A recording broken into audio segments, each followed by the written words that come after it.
Muy buenos días a todos y a todas. Les doy la bienvenida a la clase número 8 de este segundo cuatrimestre de Teorías Sociopolíticas y Educación. En la clase del día de hoy vamos a seguir profundizando sobre el texto de Adriana Puiggrós, que hemos comenzado a abordar la clase pasada, y vamos a incorporar un nuevo texto que es de Juan Carlos Tedesco, que tiene que ver y está muy vinculado con categorías teórico-conceptuales de la unidad número 3. Las retoma para pensar más bien la cotidianeidad del trabajo áulico y del desarrollo de niños y niñas en los primeros años de la escolarización primaria. Es un texto cortito, de unas 4 páginas, que lo van a poder abordar de manera muy sencilla, ya que el autor hace una teorización sumamente entendible y práctica. Igualmente, lo vamos a profundizar en este video. Primero que nada quisiera abordar un poco acerca de la biografía de este autor, Juan Carlos Tedesco. Él es un educador argentino, ¿sí? Graduado en la Universidad de Buenos Aires, en la carrera de licenciatura en Ciencias de la Educación, en la Facultad de Filosofía y Letras. Él ha fallecido lamentablemente en el año 2017. Fue un pedagogo sumamente importante que trabajó en distintas universidades pensando distintos temas de educación y vinculando estas temáticas de educación con el contexto social, político y económico tanto de Argentina como de América Latina. Trabajó en la Universidad de La Plata, en la Universidad de Comahue, y también trabajó un poco en la Universidad de Luján, y en sus últimos años trabajó en la Universidad Nacional de San Martín. Fue y ocupó el cargo de ministro de Educación durante los años 2007 a 2009, y también participó en la Secretaría de Ciencia y Tecnología, como director de la Secretaría de Ciencia y Tecnología durante los años 2005 a 2007. Formaba parte de investigaciones para UNESCO, ¿sí? Y en la Universidad Nacional de San Martín ocupó el cargo de director del Departamento de Mejora para la Enseñanza, hasta el año 2007, que fue el año en el que lamentablemente fallece. Bien, este autor es sumamente importante, como bien les decía antes, para poder recuperar a través de su texto categorías teórico-conceptuales que tienen que ver con el desarrollo de la unidad número 3 y que están sumamente vinculadas con el desarrollo de la unidad número 4. Lo que el autor va a hacer en el recorrido de este texto, que es ameno y que, como bien les digo, es corto para realizar la lectura, es recuperar a los teóricos clásicos, ¿sí? Va a hablar de Bourdieu y Passerón, dos teóricos que recuperamos durante la unidad número 3 a lo largo de varios textos, y va a hablar también de Basil Bernstein, y un poco va a teorizar con algunas cuestiones vinculadas a la sociabilización primaria y secundaria que plantean Berger y Luhmann. Lo que nos dice Tedesco en su texto es que es muy importante considerar esta teorización de Bourdieu y Passerón acerca del capital cultural.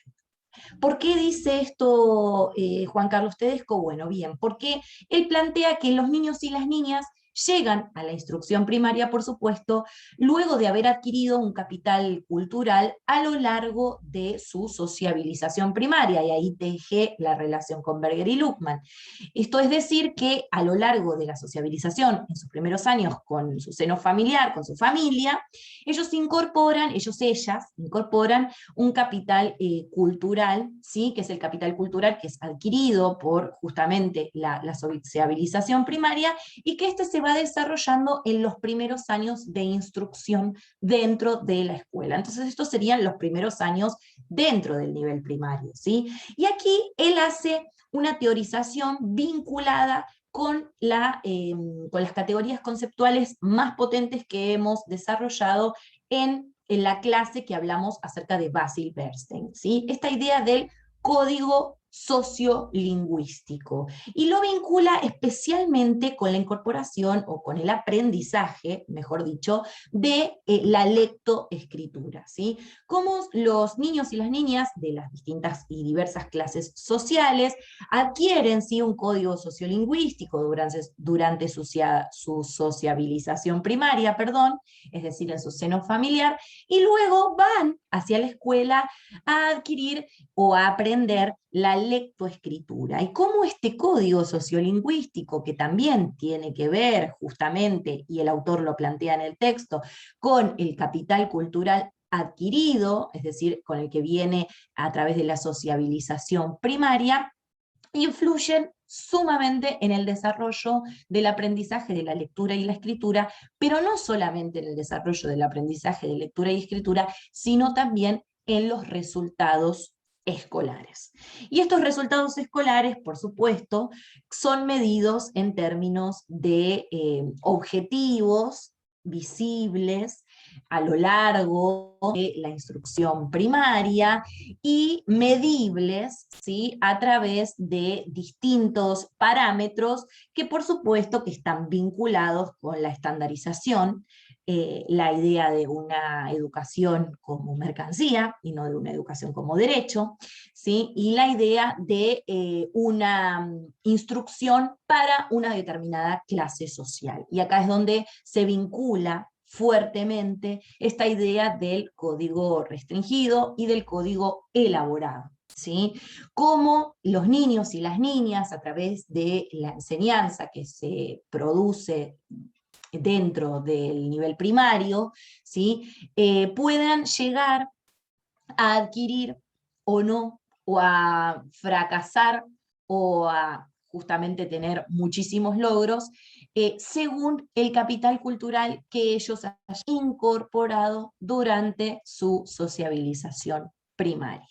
¿Sí? ¿Esto qué quiere decir? Y como está vinculado también fuertemente con otros elementos y categorías conceptuales, más bien del tipo marxistas que hemos visto en la unidad número 3, que depende con el capital cultural con el que hayan adquirido a lo largo de su sociabilización primaria, van a ser los resultados que van a obtener dentro de la escuela. Y esto quiere decir que la clase social a la que pertenezcan va a ser la que influya dentro del fracaso o no, y dentro de la posibilidad de adquirir el código sociolingüístico, que como bien hemos visto con Basil Bernstein, tiene que ver con predominar y perpetuar o reproducir los intereses, el capital cultural y el habla, la comunicación de las clases sociales dominantes. Quienes no puedan estar dentro de esos parámetros quedarán por fuera de la escuela, fracasando, ¿sí?, porque no van a llegar a alcanzar los resultados esperados. Esto tiene que ver y está sumamente vinculado con lo que venimos viendo acerca de la educación, ¿sí?, y de cómo se concibe a la instrucción dentro de la región, ¿sí?, dentro de Latinoamérica. Recordemos que esta unidad, la unidad número 4, hace un fuerte hincapié en cómo se van desarrollando los procesos de educación, de conformación del sistema educativo, de avances en torno a la globalización dentro de nuestra región. Y allí es donde Juan Carlos Tedesco hace sus estudios. De hecho yo les dejé un video para que ustedes puedan realizar la actividad inicial, y es en donde él puede observar, ¿sí?, cómo sucesivamente se va replicando este patrón, ¿sí?, de fracaso escolar de las clases de los niños y las niñas pertenecientes a las clases sociales más empobrecidas y más desiguales. Y esto es justamente porque su análisis está centrado en la región, así como también está centrado en la región el análisis de Adriana Puiggrós, autora que hemos empezado a abordar la clase pasada y sobre la cual vamos a profundizar en este video.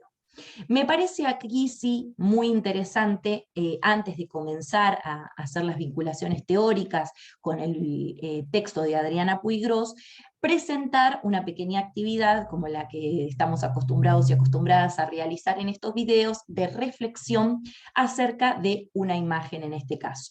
Para lo cual voy a compartirles pantalla. Un segundo. A ver. Tengo la imagen. Sí, perfecto. Comparto pantalla.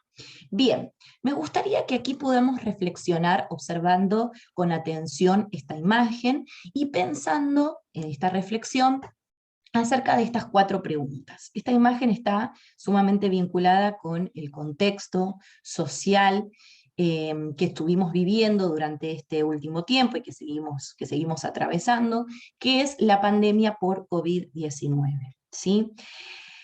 Vemos aquí a 2 estudiantes, ¿sí? Sumamente diferente el contexto en el cual se desarrolla el aprendizaje, podríamos decir, y es aquí preciso que reflexionemos en base a estas preguntas, ¿sí?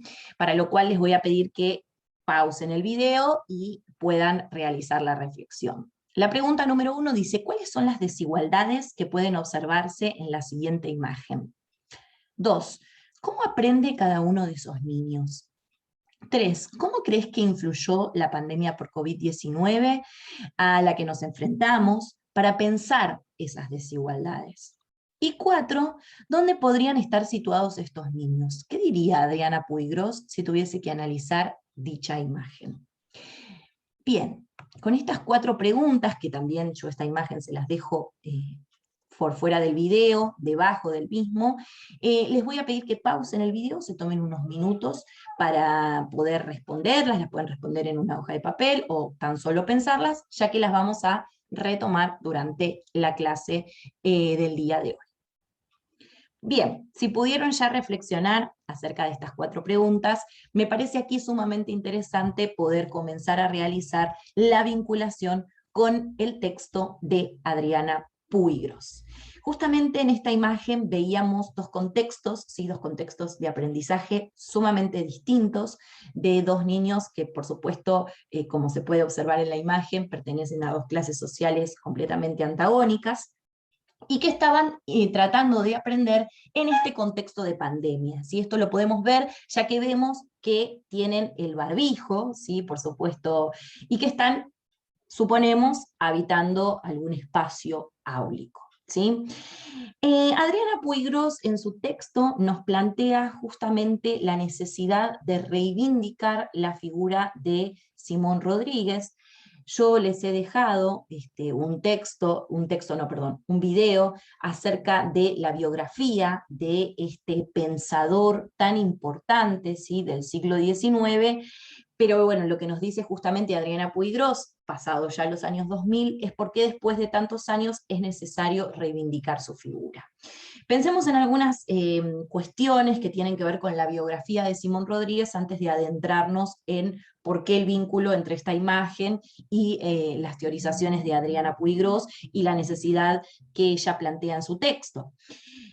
Simón Rodríguez es un pedagogo, ¿sí? Que fue maestro, nació en el año 1769, fallece en el año 1854, y él fue el mentor de nada más y nada menos que Simón Bolívar, ¿no? Uno de los digamos, exponentes más importantes de la independencia en Venezuela. ¿Sí? Bueno, ambos venezolanos, lo que planteó Simón Rodríguez a lo largo de su lucha, ¿sí? En favor de la educación, es la necesidad de incorporar una mirada latinoamericana, ¿sí? Una unión de los pueblos latinoamericanos en la lucha por una instrucción igualitaria para todos y todas en la región. ¿Sí?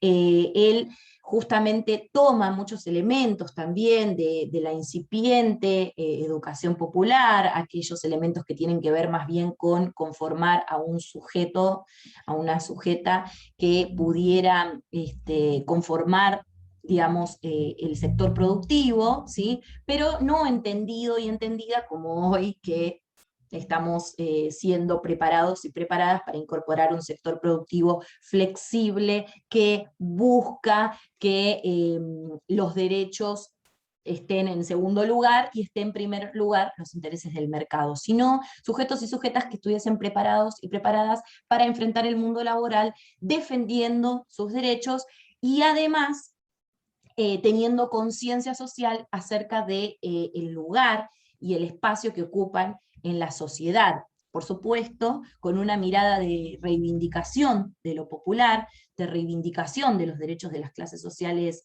bajas, y de reivindicación del trabajo técnico, ¿sí? También, que esto es bastante importante para vincularlo con algunos pensamientos más bien marxistas, ¿sí? Esto que hablábamos de que los trabajadores y las trabajadoras tengan el poder de dominar las habilidades que les sirven para su trabajo, para la realización de sus trabajos, pero que también y además tengan conciencia social para poder luchar por sus derechos y para poder apropiarse de los medios de producción. Todo esto en un contexto de pensamiento de reivindicación de lo latinoamericano por sobre lo que se quería imponer, y esta mirada que Adriana Puigros la va a plantear como napoleónica, de América Latina como,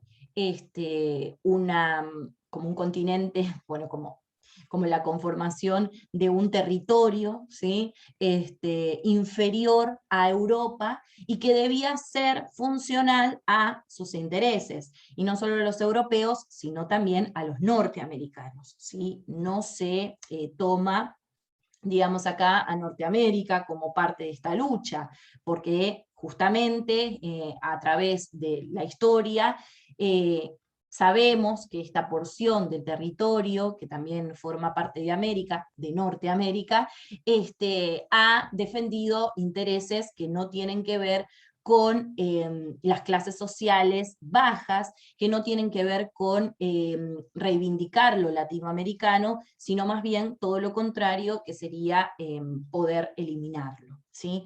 En este sentido es que Adriana Puigros, a lo largo de su texto, va a expresar por qué la necesidad de reivindicar, luego de más de 200 años, la figura de Simón Rodríguez como un pedagogo fundamental para poder pensar la lucha y la transformación de la educación en nuestros años. Y es aquí donde ella plantea justamente esta necesidad de poder concebir a la educación por fuera de lo que fue el normalismo. No de poder concebirla por fuera, sino de poder generar una mirada crítica acerca de los procesos de conformación del sistema educativo que tenían como eje fundamental al normalismo, que tenían como eje fundamental a la homogeneización de la población con una mirada de la cultura europea, que tenían como eje fundamental a esta mirada de poblar el territorio a costa de justamente exterminar las culturas originarias, exterminar a los pueblos originarios, generar un genocidio para poder poblar ese territorio que para ellos estaba despoblado, ¿sí? Justamente no existía allí población porque no se le daba importancia a los pueblos originarios, no eran personas.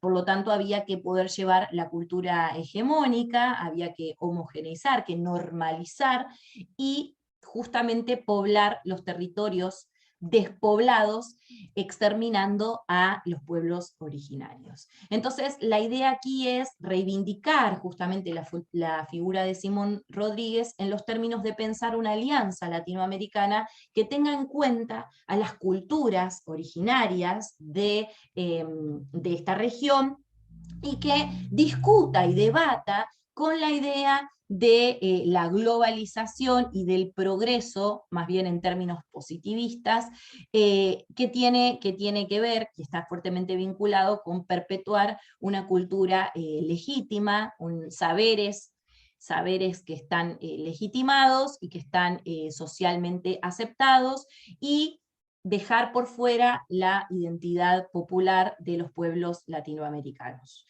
Por otro lado, la autora hace un fuerte hincapié en estas ideas que ya hemos tratado la clase anterior, pero que tienen que ver con, y están fuertemente vinculadas con las recomendaciones de los organismos internacionales, ¿sí? En donde empiezan a jugar fuertemente a partir de los años 90 en adelante, distintas recomendaciones y más bien distintos condicionamientos que se le ponen a la educación o a la conformación de digamos, a la evolución, por decirlo de alguna manera, de los sistemas educativos en Latinoamérica. Y cómo estas recomendaciones que siguen estando vinculadas con el mercado, que siguen estando vinculadas con la globalización y la mercantilización de la educación, con esta idea de pensar a la educación como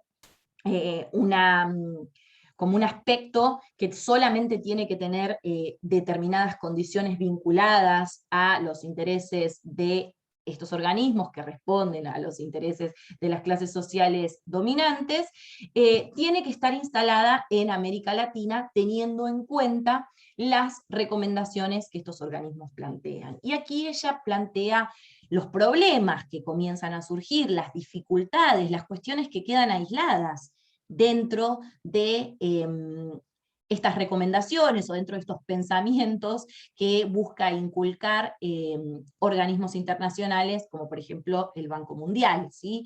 Y dice ella que cómo puede ser posible pensar en una educación del futuro que tenga en cuenta la tecnología, que tenga en cuenta los avances sociales y tecnológicos, cuando hay pibes y pibas en nuestra región que nunca en su vida vieron o tuvieron una televisión, que nunca en su vida vieron una computadora, que por supuesto es inimaginable que piensen en el acceso a Internet, que son todas estas cuestiones que las nuevas tecnologías vienen incorporando o buscan querer incorporar en la educación, y que no se terminan pensando, analizando los problemas de fondo, ¿no? Las dificultades de fondo, que es justamente pibes y pibas que no tienen sus necesidades básicas cubiertas, dice Adriana Puigros. Entonces es muy difícil pensar en este tipo de educación. Y aquí me parece que está la vinculación sumamente potente con las imágenes con la imagen, perdón,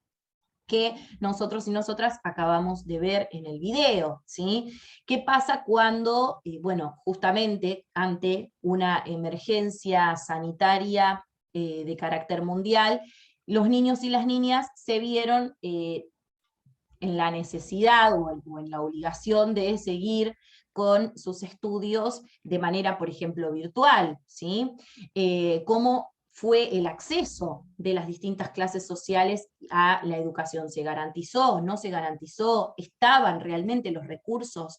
Sabemos de otros países en donde otros países que no forman parte de la región, en donde muchos niños y niñas directamente siguieron con su educación a través de las computadoras, a través del acceso a Internet, y sabemos también cómo en esta región tan desigual hubo un montón de casos en los cuales ni siquiera hubo chicos y chicas que tenían un plato de comida a la mesa, y que encima tenían que estar viviendo en condiciones de hacinamiento bueno, y de degradación ambiental dentro de sus casas, justamente porque esta era la disposición sanitaria. Y cómo, ahora que se va restableciendo la vuelta a las clases presenciales, la infraestructura escolar, la falta de cuidado, la falta de recursos, hacen que niños y niñas sigan estando en las peores condiciones para poder generar sus aprendizajes, ¿sí?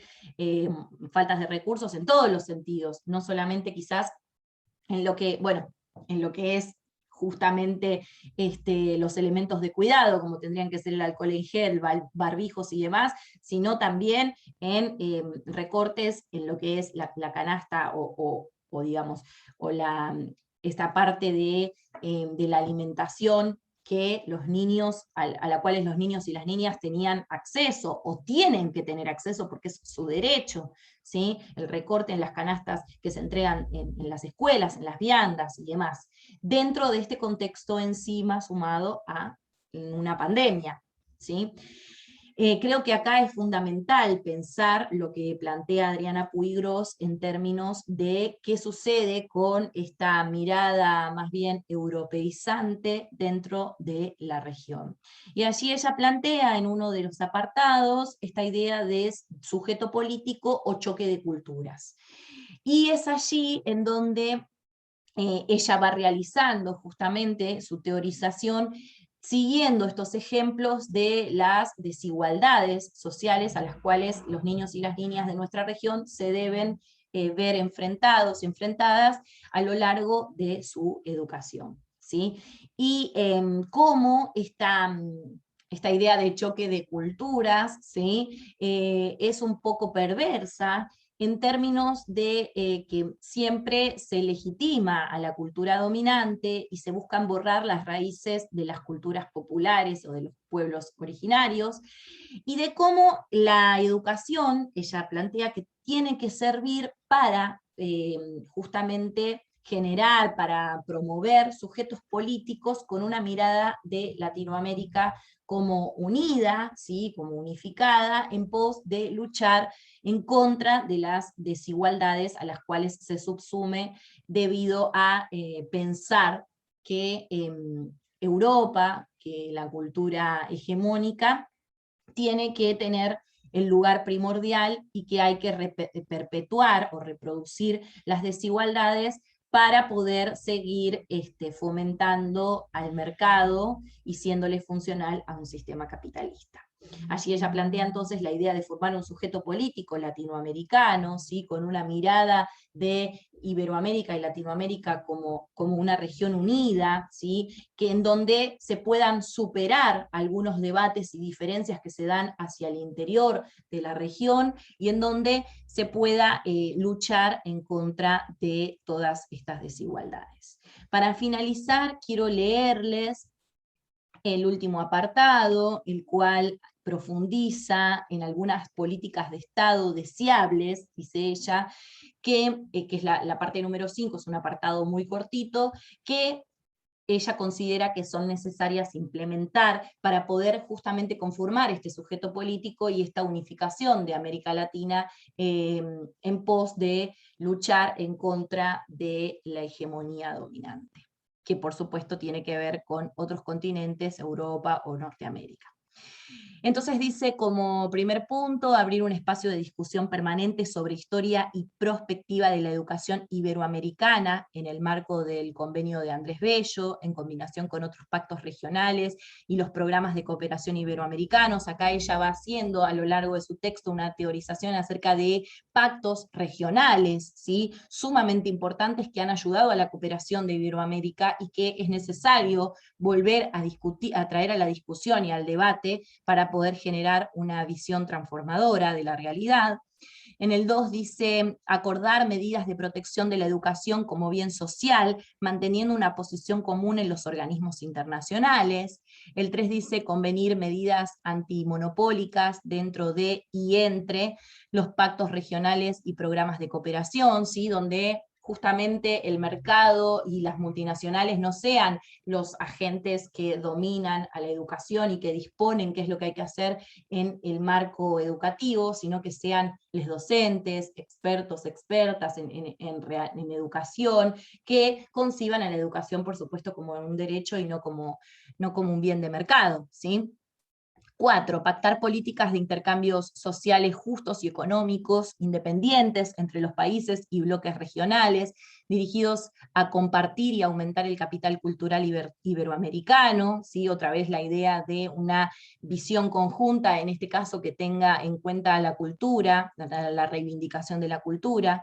En el 5 dice inscribir en los programas culturales y educativos la noción de una identidad iberoamericana, latinoamericana y caribeña, de origen multicultural, que se proyecten valores democráticos, que rechacen las diferencias basadas en la injusticia y que sean a la vez respetuosos de las distinciones culturales, lingüísticas, genéricas, étnicas y regionales.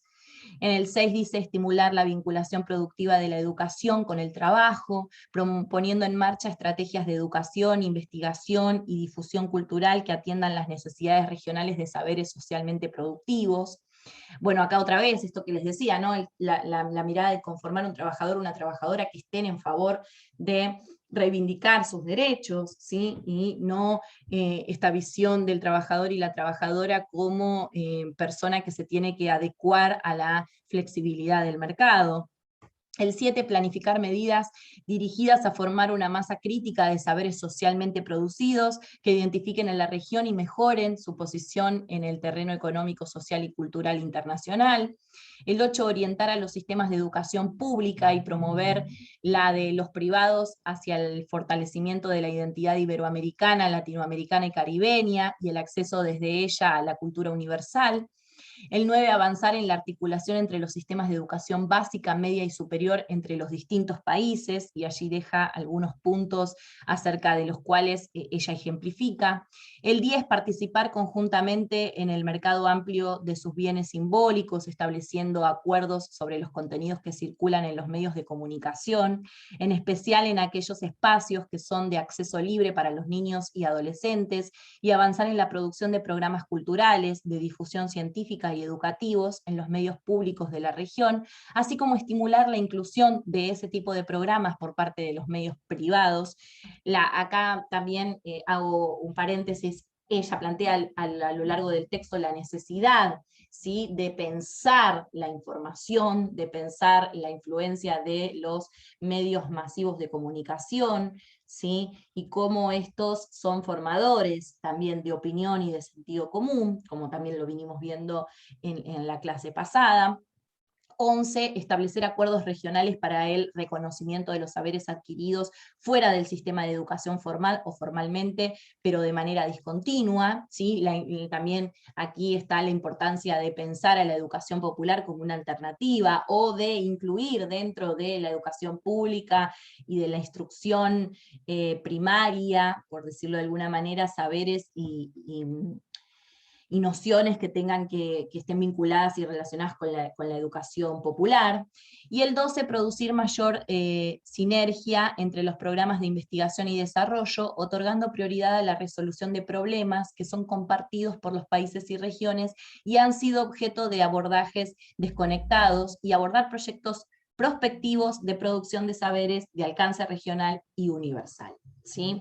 Esas serían todas las políticas de Estado deseables, ¿sí?, que plantea allí Adriana Puiggrós, y me pareció interesante leérselas, dado que en la actividad de producción que presento el día de la fecha, una de las preguntas tiene que ver justamente con traer al concreto, digamos, mediante un análisis de caso, algunas posibles soluciones que a ustedes se les vayan ocurriendo vinculadas con estas políticas de Estado deseables.